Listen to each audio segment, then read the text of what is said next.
أما بعد اللهم علمنا ما ينفعنا وانفعنا بما علمتنا وزدنا علما.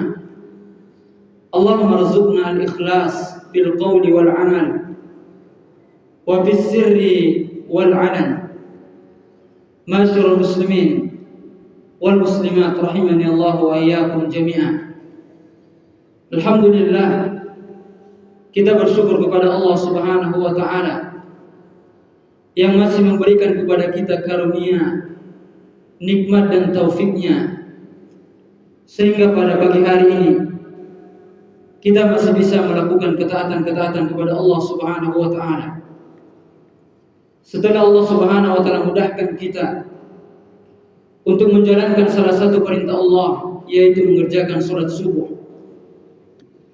Kemudian setelahnya Allah Subhanahu wa taala berikan kepada kita taufiknya untuk kita bisa bersama-sama hadir di masjid ini dalam rangka kita bersama-sama mempelajari tafsir Al-Quran. Kita berdoa kepada Allah Subhanahu wa taala, semoga Allah Subhanahu wa taala memudahkan kita dalam memahami Al-Quran, dan Allah Subhanahu wa taala mudahkan kita juga untuk mengamalkannya. Dan kita juga senantiasa berdoa kepada Allah Subhanahu wa taala, semoga setiap amal soleh yang kita kerjakan, dari salat yang kita kerjakan, dari puasa-puasa yang kita lakukan, dan ibadah-ibadah yang lainnya, itu semua diterima oleh Allah Subhanahu wa taala. Ini diantara doa Nabi Ibrahim alaihissalam ketika beliau selesai meninggikan bangunan Ka'bah. Beliau berdoa kepada Allah Subhanahu wa taala. Beliau takut kalau amalan beliau itu tidak diterima oleh Allah. Padahal beliau melakukan amalan, dan amalan tersebut langsung perintah dari Allah Subhanahu wa taala. Dan beliau juga membangun sesuatu yang paling mulia di dunia ini, yaitu Ka'bah. Tapi setelah itu beliau takut kalau amalannya tidak diterima. Dia mengatakan, Rabbana taqabbal minna innaka antas samiul alim wa tub alaina innaka antat tawwabur rahim. Maka kita juga harus seperti ini. Ketika kita sudah mampu melakukan amal saleh, bisa sholat, bisa bersedekah, bisa melakukan ibadah-ibadah yang lainnya, maka kewajiban setelahnya adalah kita minta kepada Allah agar amalan tersebut diterima oleh Allah Subhanahu wa taala. Kemudian salawat dan salam semoga senantiasa tercurahkan kepada Nabi Muhammad sallallahu alaihi wasallam, kepada keluarga beliau, sahabat-sahabat beliau, tanpa terkecuali. Kita melanjutkan kembali kajian kita dari tafsir Al-Quran, dan kita masih pada surah Al-Fatihah. Pada pertemuan sebelumnya kita sudah menjelaskan penafsiran para ulama terkait surah Al-Fatihah dari ayat 1 sampai ayat 5. Insyaallah ta'ala pada kesempatan kali ini kita akan masuk pada ayat yang ke-6. Allah Subhanahu wa taala berfirman, A'udzu billahi minasyaitonir rajim. Ihdinas siratal mustaqim. Tunjukkanlah kami kepada jalan yang lurus. Berkata sebagian para ulama, di antara doa yang paling agung adalah berdoa dengan doa ini. Kenapa demikian? Karena Allah Subhanahu wa taala abadikan di dalam Al-Quran. Dan sebenarnya banyak doa-doa yang Allah abadikan di dalam Al-Quran. Di antaranya Allah mengatakan, Rabbana atina fid dunya hasanah wa fil akhirati hasanah wa qina adzabannar. Demikian juga doa yang kita bacakan ketika di muqaddimah tadi, Rabbana taqabbal minna innaka antas samiul alim, dan doa-doa yang lainnya. Dan di antara doa-doa yang Allah Subhanahu wa taala abadikan di dalam Al-Quran adalah ihdinas siratal mustaqim. Ya Allah, berilah kami petunjuk kepada jalan yang lurus. Bahkan doa ini minimal kita baca 17 kali pada setiap harinya. Pada sholat-sholat wajib, ketika kita sholat, pasti kita berdoa dengan doa ini. Karena memang Al-Fatihah termasuk rukun sholat. yang tidak mungkin sholat seseorang diterima kecuali dia membaca Al-Fatihah. Maka ini diantara doa yang paling agung. Maka apa arti firman Allah Subhanahu wa taala ini? Para ulama jelaskan, dullana ila siratil mustaqim. Ya Allah, tunjukilah kami kepada jalan yang lurus. Wasluk bina fih, dan jadikan kami berjalan di atas tersebut. Wa tsabbitna alaihi, dan teguhkan kami di atas jalan itu. Was-sirat al-mustaqim was-siratul wadih alladhi la wijaja fihi. Wa huwa al-islam alladhi arsalallahu biha Muhammadan sallallahu alaihi wasallam. Kata para ulama, yang dimaksud dengan siratal mustaqim adalah jalan yang lurus, jalan yang terang, yang tidak ada kebengkokan padanya. Dan yang dimaksud dengan jalan yang lurus tersebut adalah agama Islam yang dengannya Allah Subhanahu wa taala mengutus Nabi yang mulia sallallahu alaihi wasallam. Maka agama Islam tidak ada kesamaran padanya. Agama Islam tidak ada sedikit pun keraguan padanya. Jadi kalau seandainya ada orang yang ragu tentang kebenaran Islam, bisa saja karena kurang ilmu, atau karena ada syubhat dan lain-lain sebagainya. Adapun bagi orang-orang yang berilmu, dia memahami hakikat Islam, maka dia akan mendapati Islam itu adalah agama yang lurus, agama yang nyata, agama yang benar, tidak ada keraguan padanya. Dan ini diakui oleh para sahabat. Sahabat aja ngaku kalau Islam itu agama yang terang. Abu Dzar radhiyallahu anhu mengatakan, tarakna Rasulullah sallallahu alaihi wasallam wa ma ta'irun yuqallibu janahaihi fil hawa illa wa huwa yadhkuruna minhu ilma. Abu Dzar radhiyallahu anhu dia mengatakan, Nabi itu meninggalkan kami dan tidaklah ada seekor burung yang mengepakkan sayapnya di udara kecuali Nabi jelaskan kepada kami tentang ilmunya. Jadi ilmu yang membolak-balikkan sayapnya di udara, Rasulullah SAW jelaskan kepada para sahabat ilmunya. Dan beliau mengatakan, Nabi yang mulia SAW katakan, wa ma baqiya syai'un yuqarribu minal jannah wa yuba'idu minan nar illa wa qad buyyina lakum. Dan tidak ada sesuatu apapun, sekecil apapun, yang bisa menyebabkan seseorang masuk ke dalam surga dan menyebabkan seseorang masuk ke dalam neraka jahanam kecuali semua sudah dijelaskan. Allahu Akbar. Itulah Islam. Jadi kita enggak perlu lagi buat-buat gaya-gaya baru. Atau kita enggak perlu lagi nambah-nambah dan mengurang-urangi. Karena sudah jelas semua. Karena sudah sempurna semua. Tidak ada satu amalan pun yang bisa dengan amalan tersebut kita masuk ke dalam surga. Dan satu dosa yang dengannya kita bisa masuk ke dalam neraka jahanam kecuali Nabi sudah jelaskan semua itu. Tapi kewajiban kita tinggal belajar aja lagi. Sehingga kita tahu, oh ini yang baik, oh ini yang buruk. Kalau tak belajar bisa saja dia menganggap itu baik jadi buruk. Kalau seseorang tidak belajar padahal itu buruk, dia anggap itu baik. Itulah sakitnya kalau tak belajar tuh ya, kalau tak berilmu. Bisa aja orang buat yang baik, ini kayaknya nggak baik ini, buruk ini kata dia. Atau orang melakukan keburukan, oh ini baik ini, karena dia nggak ada ilmu. Maka tidak ada satupun sesuatu yang bermanfaat dan yang memudaratkan seseorang kecuali sudah dijelaskan oleh Nabi yang mulia Sallallahu Alaihi Wasallam. Maka wajib kita berdoa dengan doa ini. Ya Allah, tunjukilah kami kepada jalan yang lurus, yaitu kepada Islam. Karena hanya Islam yang diakui. Agama Nasara, agama yang lain dan lain sebagainya lah, itu nggak diterima sama Allah. Allah Subhanahu wa taala katakan, wa may yabtaghi ghairal islami dina fala yuqbal min. Barang siapa yang mencari agama selain agama Islam tak diterima darinya. Wa huwa fil akhirati minal khasirin. Dan pada hari kiamat dia termasuk orang-orang yang merugi. Jadi kita puji Allah.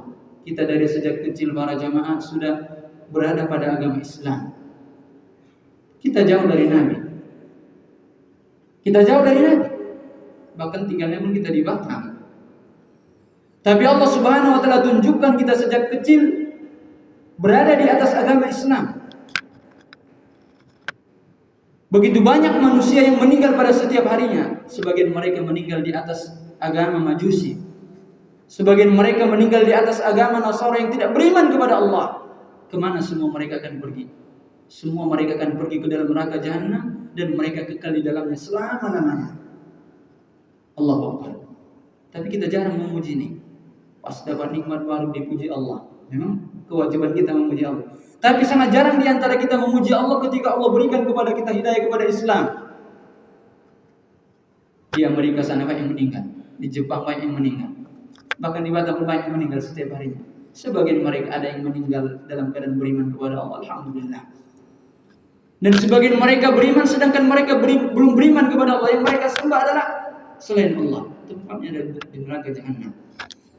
Mereka kekal di dalamnya selama-lamanya. Maka kita puji Allah Subhanahu wa taala dengan nikmat Islam ini yang Allah Subhanahu wa taala berikan kepada kita. Makanya kita diperintahkan terus minta. Karena enggak ada di antara kita yang menjamin sekarang kita Islam, besok belum tentu enggak Islam lagi. Bahkan sekarang sering kita menyaksikan ya, hari ini Islam dia, besok udah kafir. Masuk Islam lagi, besok kafir lagi. Itu aja kerja kawan tuh. Maka sangat perlu bagi kita untuk meminta hidayah kepada Allah Subhanahu wa taala agar Allah Subhanahu wa taala senantiasa berikan kepada kita hidayah kepada jalan yang lurus, yaitu agama Islam. Karena di antara ciri-ciri keberuntungan itu kata Nabi adalah Rasulullah sallallahu alaihi wasallam katakan, qad aflaha man aslama. Sungguh telah beruntung orang yang mau memeluk Islam. Wa ruziqa kafafa. Dan dia diberikan rezeki yang cukup. Ya enggak kurang, enggak lebih pula. Wa qanna Allah bima atahu. Dan Allah berikan kepada dia sifat qanaah. Jadi kalau kita lihat para jamaah, 3 sifat ini ada pada diri kita. Yang pertama, Allah tunjukkan kita memeluk Islam. Alhamdulillah. Kalau tak Islam tak ada di sini ya kan. Kemudian yang kedua, Allah berikan kepada kita rezeki yang cukup. Ya enggak lebih, enggak kurang juga. Tapi yang paling penting adalah Allah Subhanahu wa taala berikan kepada kita sifat qanaah. Ya kalau tak ada sifat qanaah enggak beruntung juga kita. Ada sebagian orang udah kaya tapi enggak puas-puas. Mobilnya banyak, rumahnya banyak, asetnya banyak, tapi tak Allah berikan sifat qanaah, maka dia tidak beruntung. Dan memang diantara tabiat dasar manusia itu yang tak pernah merasa puas. Bahkan dijelaskan dalam sebuah hadis, kalau anak Adam dikasih 1 lembah emas, pengen lagi lembah yang lain. Dikasih lagi lembah yang lain, pengen pula lembah yang lain. Terus seperti itu sampai kematian yang mendatangi dia.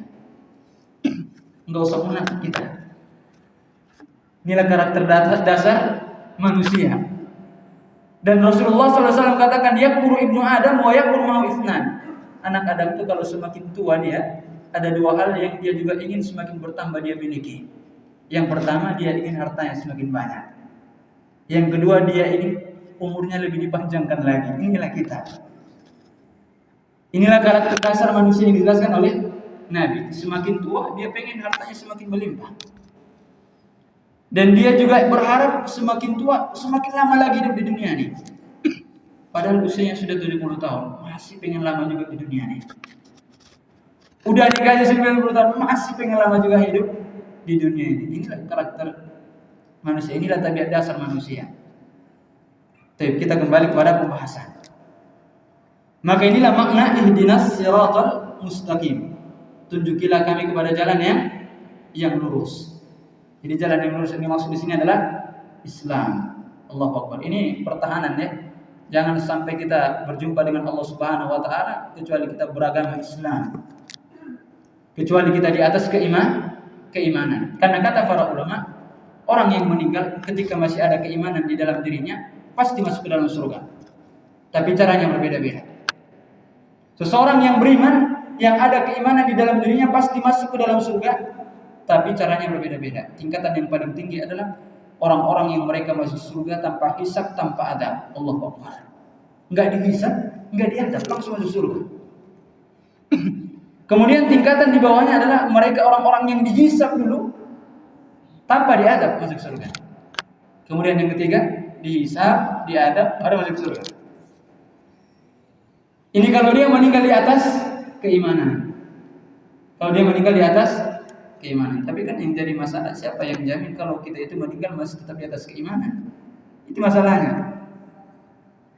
Kalau seandainya seseorang benar-benar meninggal di atas keimanan, ada keimanan di hatinya, nggak batal keislamannya, pasti masuk surga. Tapi caranya berbeda-beda. Yang pertama tadi ini yang luar biasa ya, dihisab pun enggak, diadab pun enggak, masuk surga. Ini ada pembahasan yang tersendiri. Ada yang masuk surga dihisab dulu tanpa diadab, baru masuk. Yang ketiga, dihisab, diadab, baru masuk surga. Kita mau pilih yang mana ini jemaah? Mau pilih yang mana kita? Ini ngantuk atau gimana kita? Ya, kita berdoa milih yang pertama, masuk surga tanpa hisab, tanpa adab. Nah, ini ayat yang ke-6. Ma'asyiral muslimin wal muslimat rahimani Allah wa iyyakum jami'an. Kemudian kita masuk pada ayat yang ke-7, ayat yang terakhir. Siratal ladzina an'amta 'alaihim ghairil maghdubi 'alaihim waladdallin. Yaitu jalan orang-orang yang Engkau berikan nikmat kepada mereka, bukan jalan orang-orang yang Engkau murkai, dan bukan pula jalan orang-orang yang tersesat. Kita baca dulu penjelasan para ulama tentang makna ayat ini. Tariqal ladzina an'amta 'alaihim min ibadika bihidayatihim. Yaitu jalan orang-orang yang Engkau berikan nikmat kepada mereka dari hamba-hamba dengan Engkau memberi kepada mereka petunjuk. Kan nabiyyin was-siddiqin wasyuhada was-shalihin wa hasuna ulaika rafiqa. Seperti para nabi, orang-orang yang jujur, orang-orang yang mati syahid, dan orang-orang yang saleh. Mereka adalah sebaik-baik teman. Jadi yang dimaksud dengan tunjukilah kami jalan orang-orang yang Engkau beri nikmat kepada mereka. Siapa mereka? Para nabi, para siddiqin, para syuhada, was-salihin. Itu yang dimaksud. Ya, para nabi jelas. As-siddiqin, dan pemimpin para as-siddiqin adalah Abu Bakar as-Siddiq. Abu Bakar as-Siddiq itu pemimpinnya. Kenapa dikatakan Abu Bakar itu adalah Abu Bakar as-Siddiq? Karena dia sangat cepat membenarkan apa yang disampaikan oleh Allah dan Rasulnya. Ketika peristiwa Isra Mi'raj terjadi pada satu malam, kisahnya luar biasa sekali. Kemudian ketika ini disampaikan kepada kaumnya, semua menolak. Yang pertama kali menerima adalah Abu Bakar as-Siddiq. Abu Bakar as-Siddiq langsung dibenarkan. Kemudian pemuka wasyuhada adalah Umar bin Khattab, Utsman dan Ali. Kemudian wassalihin, dan orang-orang saleh, ya para sahabat yang tidak mati syahid. Jadi intinya kalau kita ingin selamat, ya ikuti jalan para nabi dan para sahabat. Itu kesimpulannya. Kalau kita ingin selamat, ikuti jalan para nabi, yaitu Nabi Muhammad SAW dan para sahabat. Kalau enggak mengikuti yang dua ini, ya khawatirkan akan melenceng. Jadi kita harus mengikuti para nabi dan para sahabat. Kenapa para sahabat? Ya, para sahabat itu mereka hidup ketika Al-Quran diturunkan. Mereka lebih paham tentang makna Al-Quran daripada kita. Ketika Al-Quran diturunkan, mereka hidup, mereka mendampingi Nabi. Nabi jelaskan kepada mereka, oh ini maknanya. Kalau mereka tak paham, mereka bertanya kepada Nabi. Para sahabat. Dan mereka adalah manusia yang paling bersih hatinya. Para sahabat itu yang paling bersih hatinya. Kalau kita kan masih banyak karatnya hati kita ini. Kadang-kadang hasad sama orang lain, enggak suka kalau orang lain dapat nikmat. Itu hasad namanya, Pak. Karena kata para ulama, hasad itu ternyata sama sekali para jamaah. Kata para ulama, sekedar kita tak suka orang dapat nikmat, itu namanya hasad. Contoh misalnya, ya tetangga kita beli mobil baru, enggak suka kita. Itu hasad namanya para jamaah. Atau orang lain naik jabatannya tak senang kita, itu namanya hasad.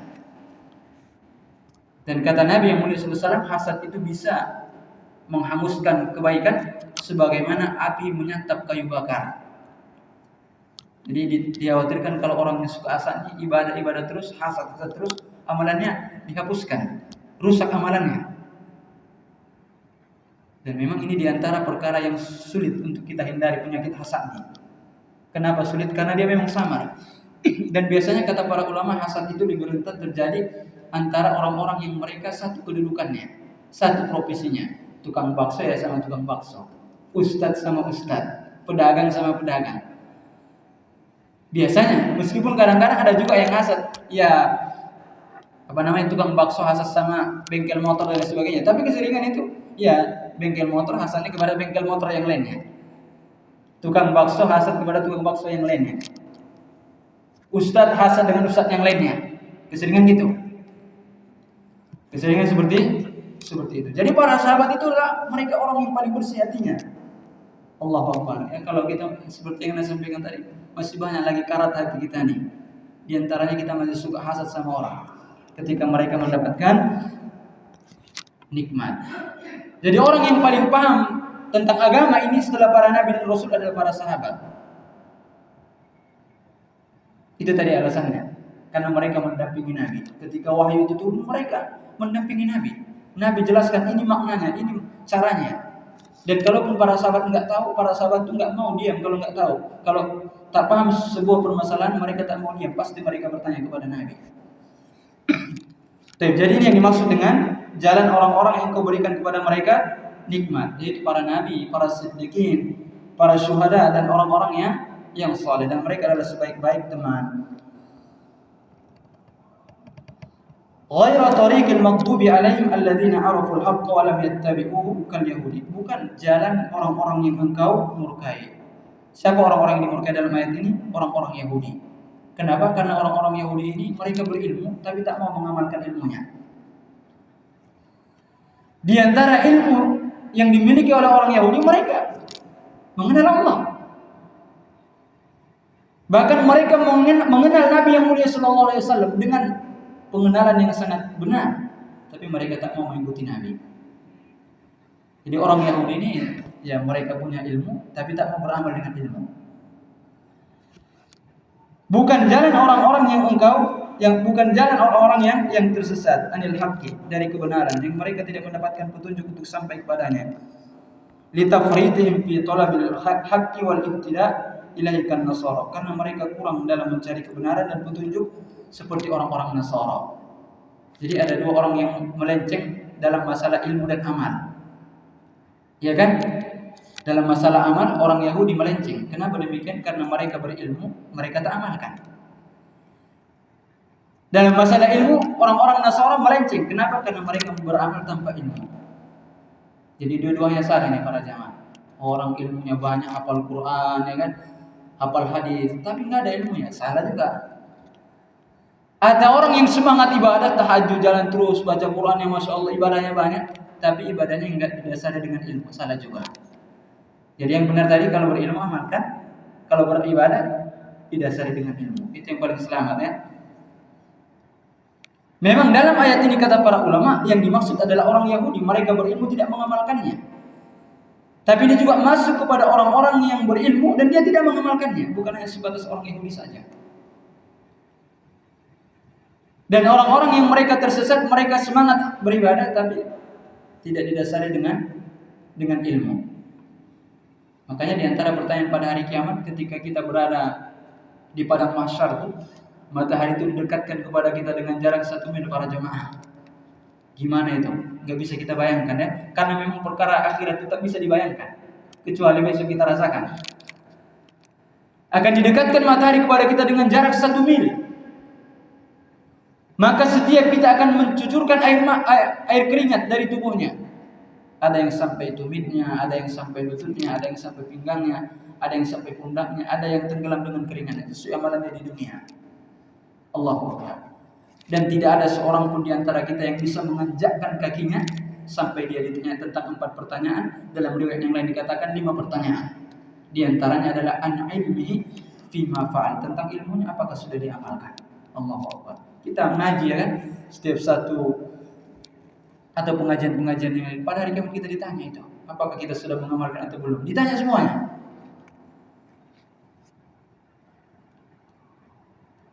Maka kewajiban kita ketika sudah berilmu, amalkan.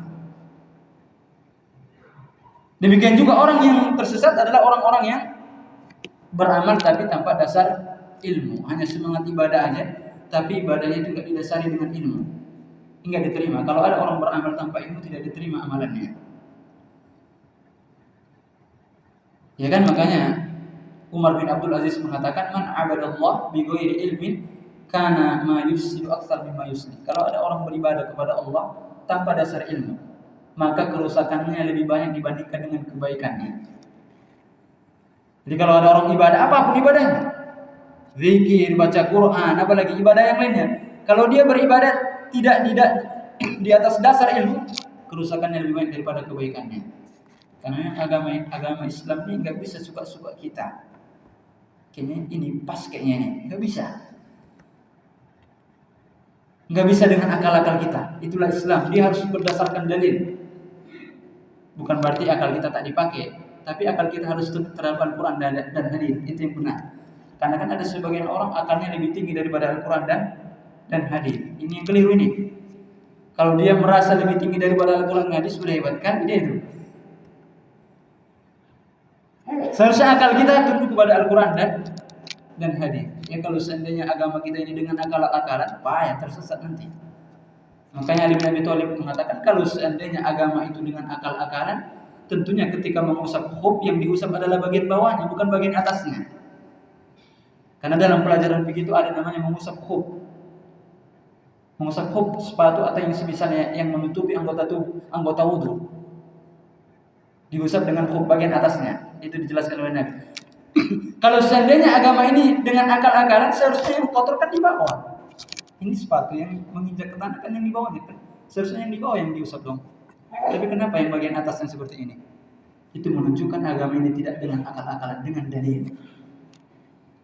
Agama ini dengan dalil. Kalau seandainya dengan akal kan yang kotor di bawah, Ustaz. Kenapa? Yang bawah aja lah kita usap, karena yang kotor yang di bawah. Tapi Nabi perintahkan bagian atasnya. Ini menunjukkan kepada kita agama dengan dalil. Baik, kita lanjut lagi ya. Min fawaidil ayat. Di antara faedah-faedah dari ayat ini, ibtatahullahu ta'ala kitabahu bil basmalah. Allah Subhanahu wa ta'ala memulai Al-Qur'an dengan bismillah. Liyurshida ibadahu an yabda'u a'malahum wa aqwalahum biha talaban li'aunihi wa taufiqihi. Untuk membimbing hamba-hambanya agar mereka memulai perbuatan-perbuatan mereka, pekerjaan-pekerjaan mereka dengan bismillah, dalam rangka meminta pertolongan kepada Allah dan dalam rangka meminta taufik dari Allah. Nah, ini faedah dari ayat ini. Karena Al-Quran itu dimulai dengan bismillah. Itu tujuannya. Agar kita hendaknya memulai setiap ucapan kita, pekerjaan-pekerjaan kita dengan bismillah. Makanya Rasulullah SAW katakan, kullu amrin dhibalin la yubda' fihi bismillahirrahmanirrahim fahuwa abtar. Segala sesuatu yang baik yang tak dimulai dengan bismillahirrahmanirrahim, maka dia akan terputus. Maknanya adalah kurang berkahnya. Contoh misalnya kita minum, enggak baca bismillah, kurang berkahnya pas kita minum. Atau kita keluar dari rumah, lupa baca bismillah, kurang berkahnya. Itu maknanya. Maka kata Nabi, setiap amalan yang baik yang tidak dimulai dengan bismillahirrahmanirrahim, maka dia akan terputus berkahnya, kurang berkahnya. Tapi kalau yang buruk-buruk enggak usah baca bismillah. Mau mencuri misalnya bismillahirrahmanirrahim, enggak. Hanya yang baik-baik. Kalau yang buruk-buruk enggak usah. Misalnya mau lempar kepala kawannya kan, bismillahirrahmanirrahim. Enggak usah, itu enggak baik soalnya. Makanya dalam Islam Nabi mengajarkan kita, bahkan keluar rumah yang pertama kali kita baca adalah bismillah, tawakkaltu 'ala Allah wa la haula wa la quwwata illa billah. Di antara manfaat doa ini adalah dia tidak mungkin bisa diganggu oleh syaitan ketika dia keluar, tak bisa disesatkan oleh syaitan. Apa tadi doanya? Bismillah tawakkaltu 'ala Allah wa la haula wa la quwwata illa billah. Ini luar biasa nih doanya. Nabi itu sudah mengajarkan kita semua. Doa-doa itu sudah diajarkan sama Nabi. Ya kan? Maka baca doa ini. Demikian juga ketika makan, bismillah. Apabila salah seorang di antara kalian makan, maka bacalah bismillah. Kalau seandainya dia lupa di awal, dia baca di akhir. Demikian juga ketika seorang ingin melakukan hubungan suami istri, kata Nabi, barang siapa di antara kalian yang ingin mendatangi istrinya, kemudian dia mengatakan bismillah, Allahumma jannibna syaitan wa jannibish syaitan ma razaqtana. Kata Nabi, barang siapa yang membaca doa ini, kalau seandainya Allah takdirkan dengan hubungan suami istri tersebut lahirlah seorang anak, maka syaitan tidak akan bisa membahayakan anak itu. Ini kadang-kadang lupa baca doa. Apa tak kacau ya kan?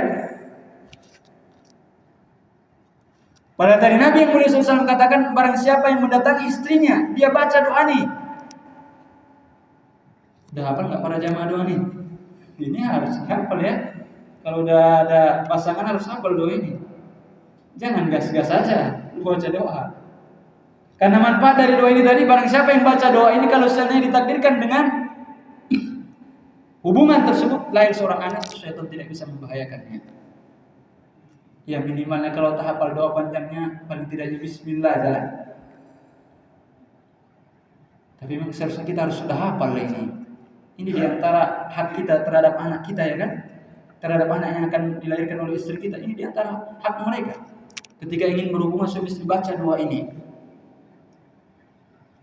Membaca doa ini. Nah, jadi ini faedah yang pertama. Allah Subhanahu wa taala membuka Al-Qur'an dengan bismillah agar kita itu senantiasa memulai pekerjaan-pekerjaan kita dengan bismillahirrahmanirrahim. Tentunya pekerjaan-pekerjaan yang baik. Yang kedua, min hadi ibadillah as-salihin fid du'a al-bada'u bi tamjidillah wa tsana' alaihi subhanahu thumma syuru' fit talab. Di antara petunjuk hamba-hamba Allah Subhanahu wa taala yang saleh dalam berdoa, mereka memulai berdoa dengan memuji Allah, kemudian mereka meminta permintaannya. Karena di antara adab berdoa itu kita yang pertama puji Allah dulu, kemudian bersalawat kepada Nabi. Ini adab dalam berdoa. Bahkan di antara sebab agar doa kita itu diistijabah oleh Allah adalah dalam berdoa yang pertama sanjung dulu Allah. Kemudian yang kedua bersalawat kepada Nabi, baru masuk kepada permintaan. Kita enggak menyamakan Allah dengan makhluk ya. Kita kalau seandainya meminta sesuatu sama orang lain, apakah kita langsung, Pak saya minta ini? Kita tidak menyamakan Allah dengan makhluk. Tidak ada yang sama dengan Allah Subhanahu wa taala. Ini dengan makhluk maksudnya ya. Kita minta sesuatu sama orang, kita enggak mungkin langsung tiba-tiba langsung minta apa yang kita inginkan. Tapi kita tanya dulu, Pak, gimana kabar antum? Gini. Masya Allah, dipuji-puji dulu, diangkat tangga dulu, baru masuk poin. Ya kalau kita datang kepada orang lain langsung minta, apa kawan nih? Enggak ada kan keadaannya kata dia. Lalu bagaimana dengan Allah Subhanahu wa taala, walahul matsalul a'la? Maka di antara adab dalam meminta adalah berpuji Allah dulu kemudian bersalawat. Dan ini ada hadisnya. Ada hadis yang datang dari Abdullah bin Mas'ud. Dia katakan, kuntu usalli wan Nabi sallallahu alaihi wasallam wa Abu Bakar wa Umar ma'ahu. Aku pernah salat dan pada waktu itu Rasulullah berada di tempat itu, demikian juga Umar, demikian juga Abu Bakar dan Umar. Jadi Abdullah bin Mas'ud dia mengatakan, saya pernah salat, Nabi ada di situ. Abu Bakar pun ada di situ, Umar pun ada di situ. Falamma jalastu, ketika aku selesai dari salat, kemudian aku memuji Allah. Kemudian aku memuji Allah Subhanahu wa taala, tsumma shalah 'ala nabi. Kemudian aku bersalawat atas Nabi yang mulia sallallahu alaihi wasallam. Faqala Nabi sallallahu alaihi wasallam, sal tu'ta. Minta ada sesuatu Allah akan berikan. Minta ada sesuatu maka Allah akan berikan.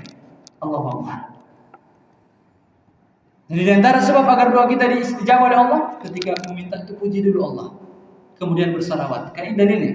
Nabi katakan, engkau minta Allah nanti beri. Engkau minta nanti Allah beri. Allah Subhanahu wa taala, Rasulullah ulangi lagi 2 kali di sini menunjukkan di antara sebab agar doa kita mustajab, dipuji dulu Allah, bersalawat kepada Nabi, baru kita minta apa yang kita inginkan. Ini di antara adab ya. Jadi jangan langsung ya Allah berikanlah saya ini, ya Allah berikanlah saya ini, tapi puji dulu Allah. Puji Allah, kemudian bersalawat kepada Nabi, baru minta kepada Allah Subhanahu wa ta'ala. Ini lama nih kalau kita baca semua ya. Tapi enggak apa-apa, kita baca aja lah. Ini dalam rangka adab kita kepada pengarang kitab tafsir ini. Kemudian yang berikutnya, tahdzirul muslimin min at-taqsir fi talabil haqqi kan nasara wa ad-dallin. Ini adalah peringatan bagi kaum muslimin agar tidak kurang dalam mencari kebenaran seperti orang-orang Nasara yang tersesat. Au adamil amal bil haqqi alladhi arafuhu kal yahudi al maghdub alaihim. Demikian juga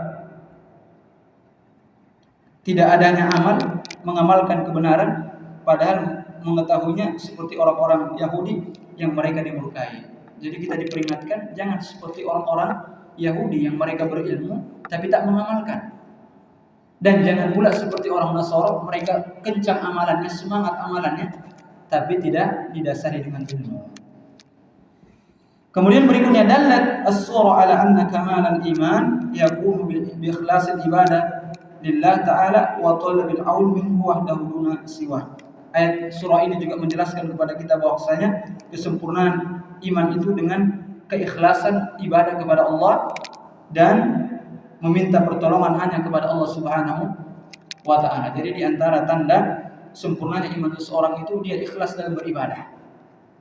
Itu di antara tanda apa? Sempurnanya keimanan seseorang. Dia hadir di majelis ilmu ikhlas karena Allah. Dia datang ke masjid ikhlas karena Allah. Dia bersedekah ikhlas karena Allah, berkorban juga karena Allah. Bukan untuk bangga-banggaan. Karena Allah Subhanahu wa taala katakan lan yanalallahu luhumha wala dima'uha walakin yanaluhu taqwa minkum. Sesungguhnya daging-daging sembelihan itu darah-darahnya tak sampai kepada Allah. Yang sampai kepada Allah itu adalah ketakwaan kalian. Jadi ini kita mau hari raya kurban lagi nih kan. Jangan salah niat berkurban tuh, bukan untuk bangga-banggaan. Bukan untuk gengsi-gengsian anak. Malulah masa yang paling kaya di perumahan di kurbannya paling kecil. Ini salah niat ini. Jadi berkurbannya untuk bangga-banggaan, biar orang tahu dia berkurban. Ini salah, enggak sampai kepada Allah kurban yang seperti ini. Yang sampai itu adalah ketakwaan orang yang berkurban. Jadi niat berkurban itu karena Allah. Bukan karena malu, bukan karena untuk bangga-banggaan, karena gengsi dan sebagainya, bukan. Karena menjalankan perintah Allah. Makanya kan tahun yang lalu itu kita lihat di media sosial ada artis misalnya kurbannya sekian miliar harganya, diposting kemana-mana. Semoga niat mereka karena Allah. Datang lagi artis yang lain di kawannya sekian dinaikkan lagi sapi yang lebih besar. Hanya sebatas berbangga-bangga. Semoga niat mereka karena Allah. Dalam berkurban harus diniatkan karena Allah Subhanahu wa taala. Jadi kesempurnaan iman itu dengan semakin seorang ikhlas beribadah kepada Allah, semakin sempurna imannya. Dan kesempurnaan iman seseorang itu ketika dia semakin bergantung hanya kepada Allah, meminta pertolongannya hanya kepada Allah Subhanahu wa ta'ala. Alhamdulillah selesai surah Al-Fatihah. Berapa menit lagi nih lanjut ke surah Al-Baqarah lagi. Udah jam berapa? Aneh nggak lihat, agak silau dia. Masih 10 menit lagi. Gimana lanjut atau udah cukup? Hah? Tanya jawab aja lah ya. Karena tanggung nanti kita masuk surah Al-Baqarah. Baik, kita padakan sampai di sini. Kita tutup. Sekarang sesi tanya jawab ini. Nah.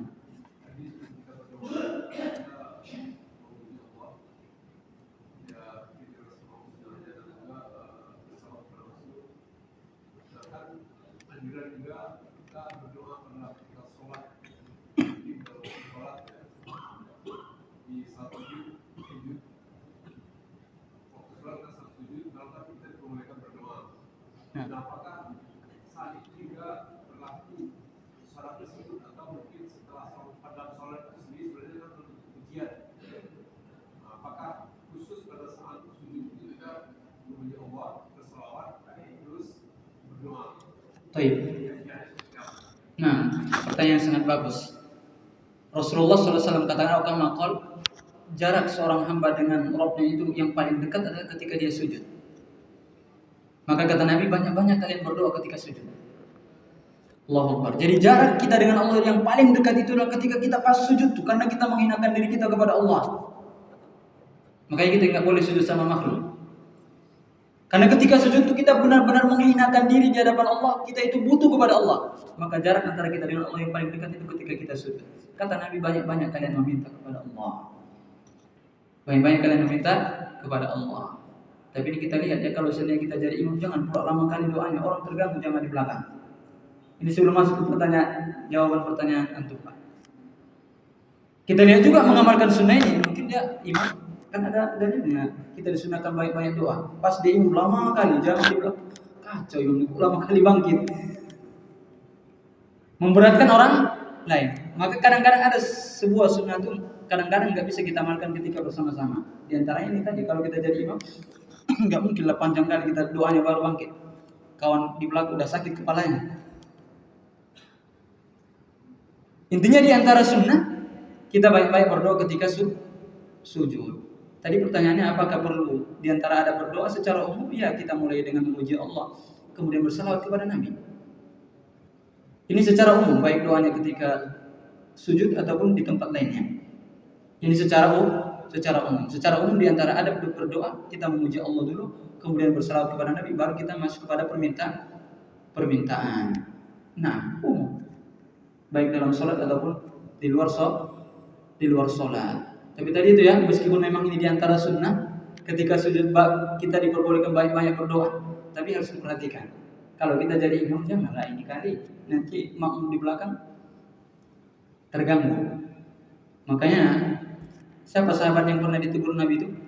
Ketika dia baca ayat yang panjang, ada anak-anak yang menangis di belakang atau para ibu-ibu di belakang terganggu.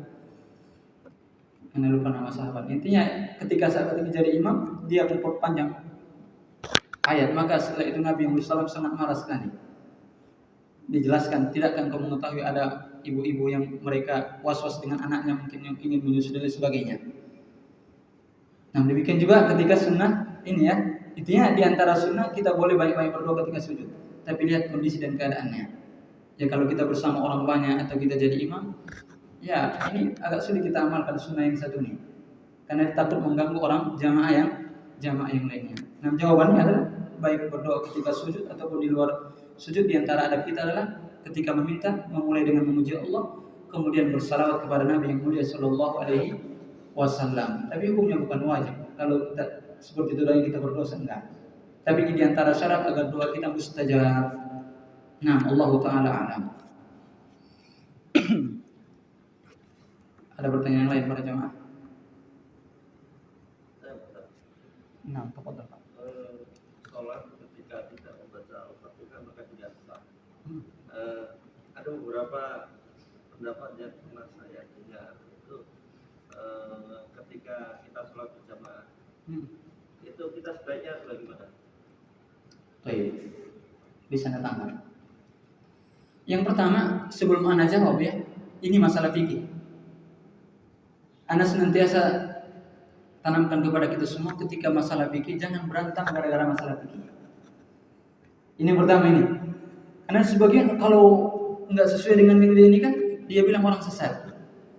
Dalam masalah fikih dari masa ke masa pasti akan terus ada khilaf di kalangan para ulama. Bahkan para sahabat berkhilaf di kalangan para ulama terkadang ketika menerapkan beberapa hukum fikih.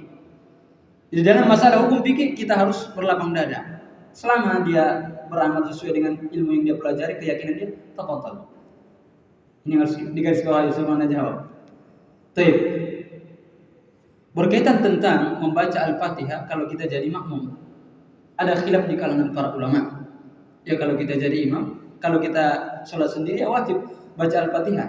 Yang menjadi perselisihan di kalangan oleh para ulama adalah bagaimana hukum membaca Al-Fatihah kalau kita jadi makmum. Pendapat Al-Imam Asy-Syafi'i rahimahullah, beliau mengatakan ketika kita menjadi makmum, maka tetap wajib bagi kita untuk membaca surah Al-Fatihah. Ini pendapat Imam Asy-Syafi'i, baik sholatnya dizaharkan atau disirkan. Wajib membaca surah Al-Fatihah. Karena Rasulullah SAW katakan, la salata liman lam yaqra bi Fatihatil Kitab. Tidak ada salat bagi orang yang tidak membaca Al-Fatihah.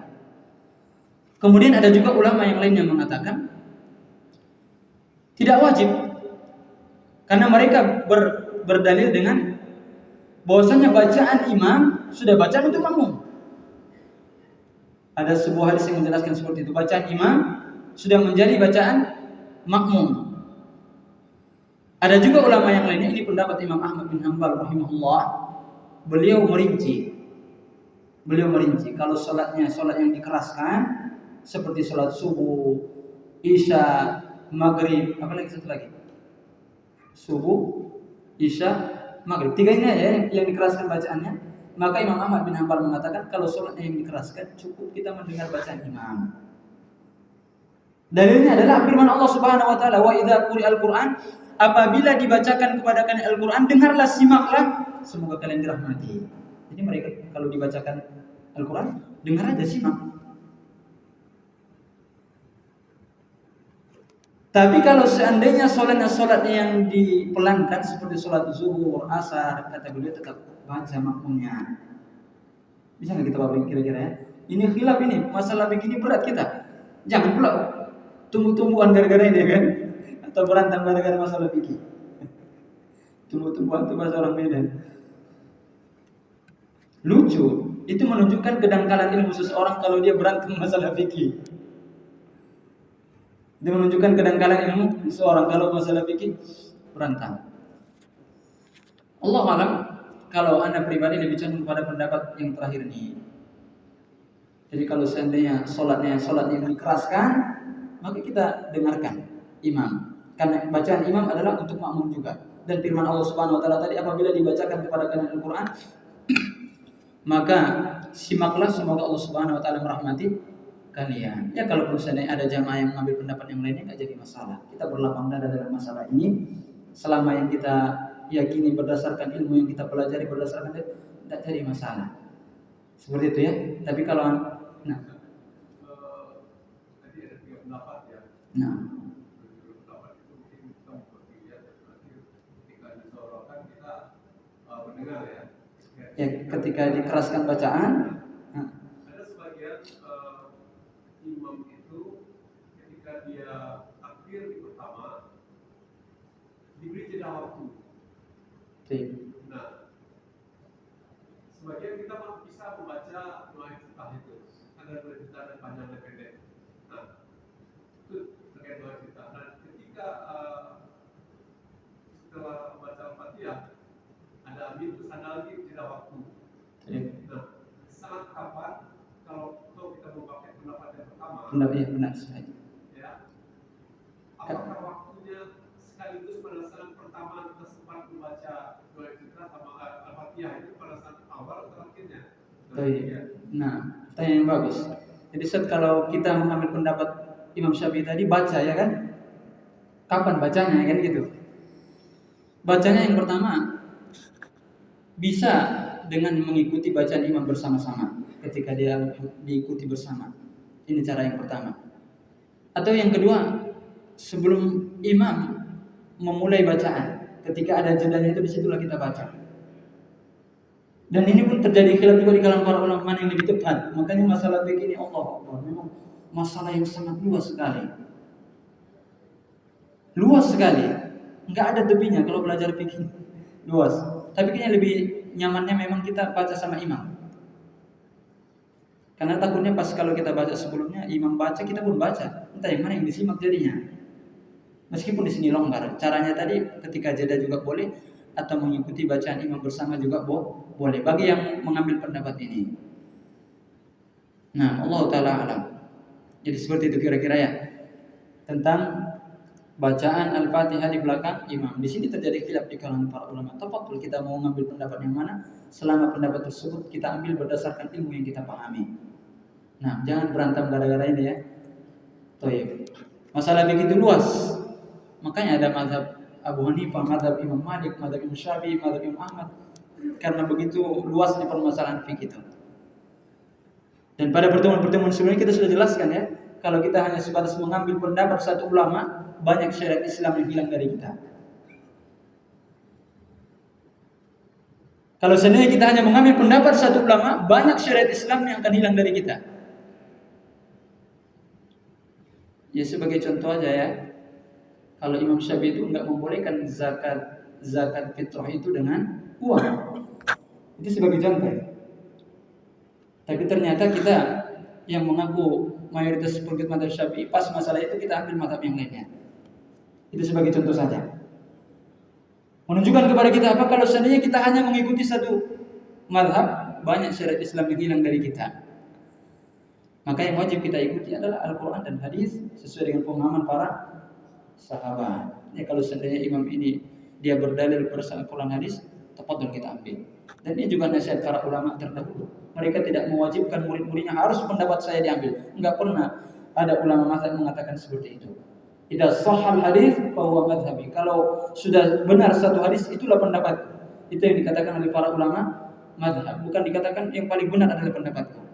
Tapi yang jadi masalah kita yang belakangan nih kadang-kadang ribut dalam masalah-masalah sepele. Dan ini menunjukkan kedangkalan ilmu kita.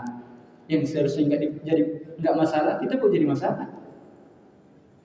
Yang seharusnya enggak jadi masalah, kita kok jadi masalah. Karena dangkalnya ilmu dan pemahaman kita.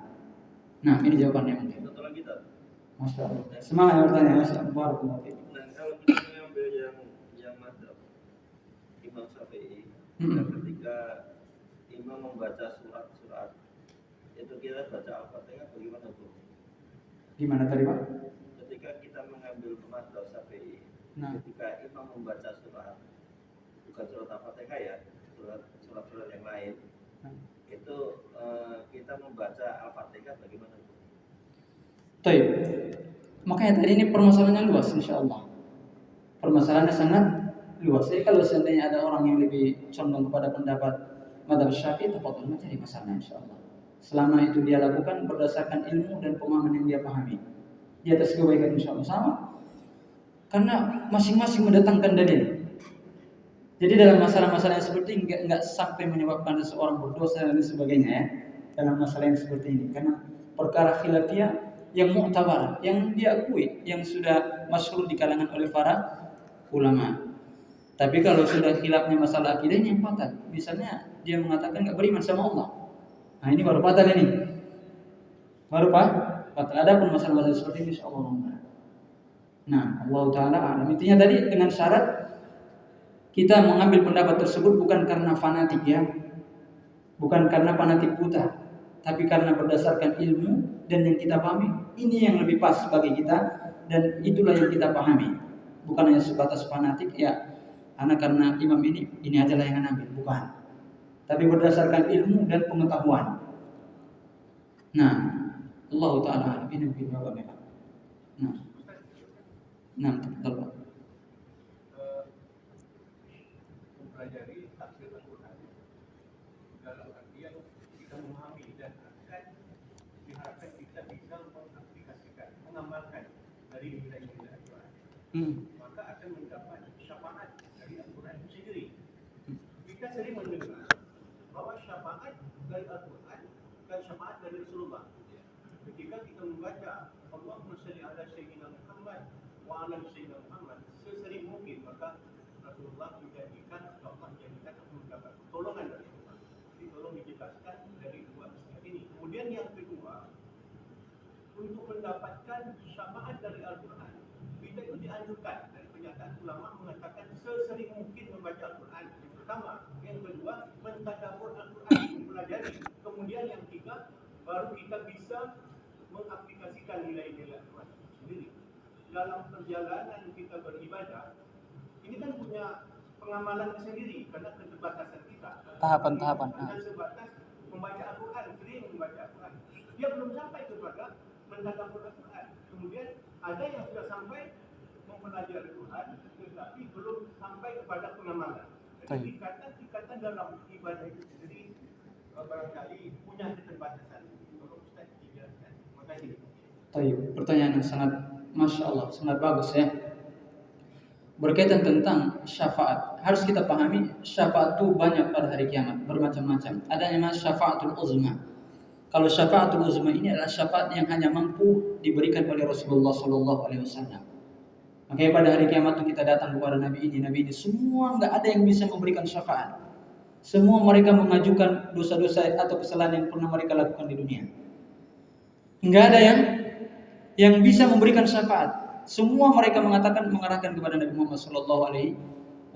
Kemudian Nabi Muhammad SAW memberikan syafaat kepada kita sehingga ditegakkanlah hisab dan lain sebagainya. Jadi syafaat itu bermacam-macam.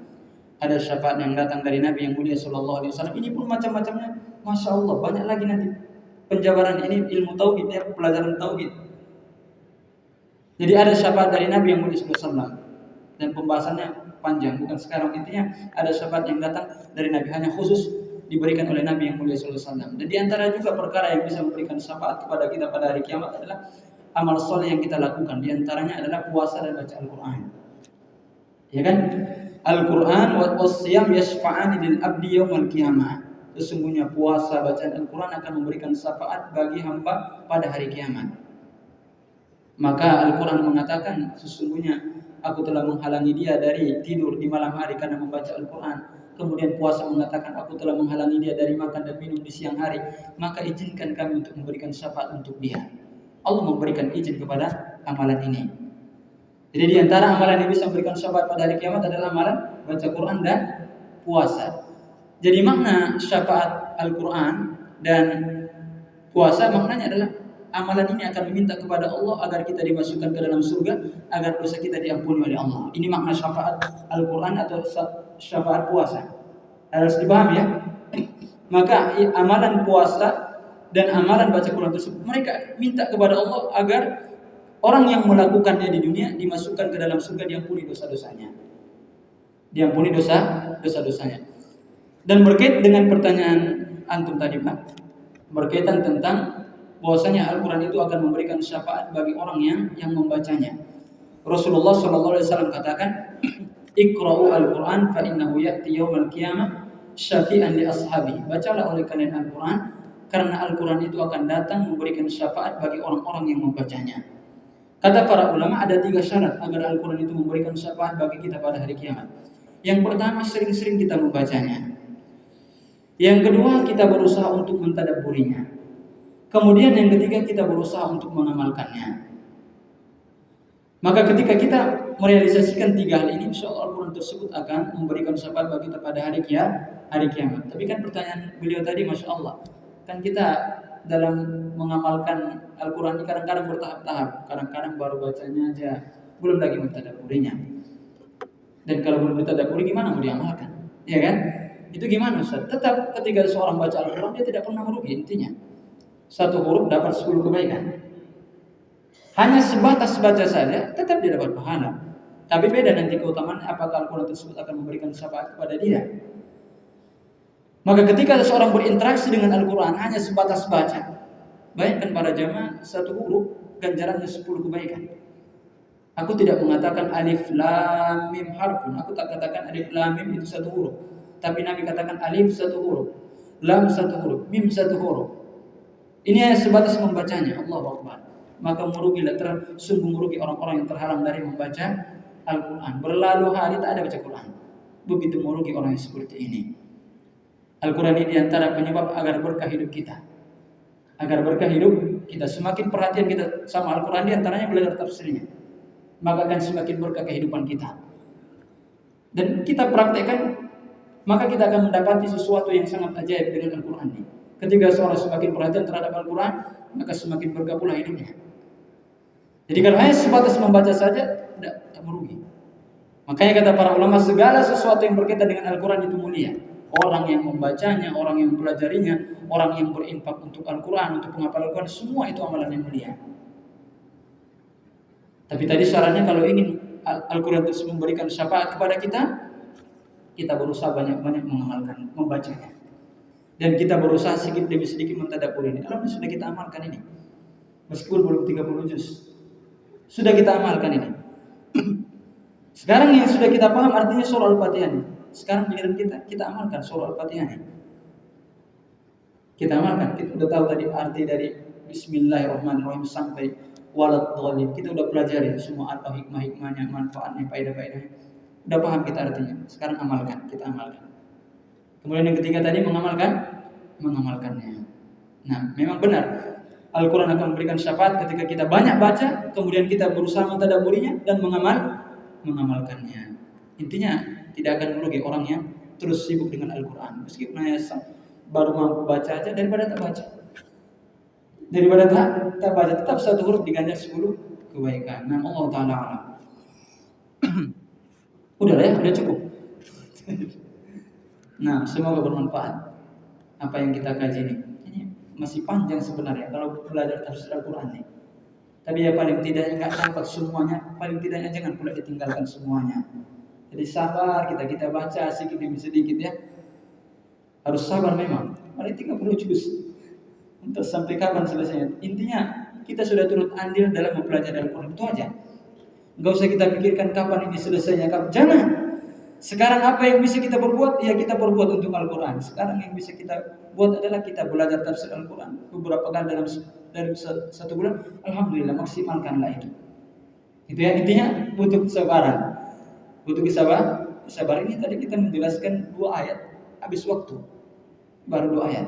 Memang seperti itulah mengkaji Al-Quran. Dan para sahabat itu mereka tidak mau melewati 10 ayat kecuali 10 ayat itu sudah mereka pahami dan mereka amalkan. Itu kebiasaan para sahabat ketika belajar Al-Quran. Jadi mereka tidak mau melewati 10 ayat kecuali apa? Mereka benar-benar sudah paham 10 ayat itu, mereka sudah mengamalkannya, baru masuk pada ayat berikutnya. Nah, semoga Allah Subhanahu wa taala senantiasa memudahkan kita untuk berinteraksi dengan Al-Quran, baik membacanya, mentadabburinya dan mengamalkannya. Dan semoga Allah Subhanahu wa taala senantiasa menerima setiap amal saleh yang kita lakukan. Ana rasa kita padakan sampai di sini. Kita lanjutkan pada pertemuan-pertemuan yang lain insyaallah taala. Kita tutup dengan mengucapkan doa kafaratul majlis. Subhanakallahumma wa bihamdika asyhadu an la ilaha illa anta astaghfiruka wa atubu ilaik. Assalamualaikum warahmatullahi wabarakatuh.